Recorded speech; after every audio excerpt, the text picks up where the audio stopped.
तर शरद पवार आणि एकनाथ शिंदे यांच्या भेटीवर काँग्रेसचा मात्र आक्षेप नाहीये। भेटण्यात काही चुकीचं नाही। काँग्रेस नेते नाना पटोलेंनी ही भूमिका मांडली आहे। भेटीकडे राजकीय दृष्टिकोनातून बघू नये असं मंत्री उदय सामंतांनी आवाहन केलंय।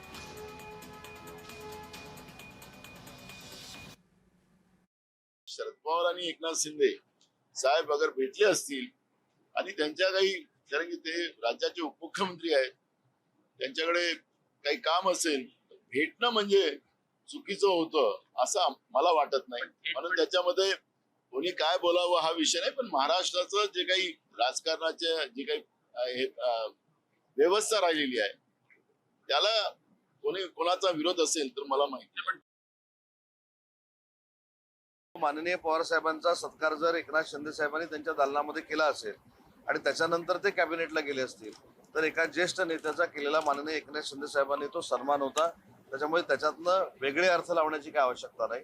आणि माननीय शरद पवार साहेबांनी, म्हणजे ही मला कल्पना नाही आहे, परंतु माननीय शरद पवार साहेबांनी शिंदे साहेबांच्या दालनामध्ये, उपमुख्यमंत्र्यांच्या दालनामध्ये त्यांच्या आमदारांना बोलून काही चर्चा केली असेल तर मला असं वाटतं की याच्यामधनं राजकारण काय घडणार आहे असे संकेत लावण्याची किंवा अशी कल्पना करण्याची काही आवश्यकता नाही।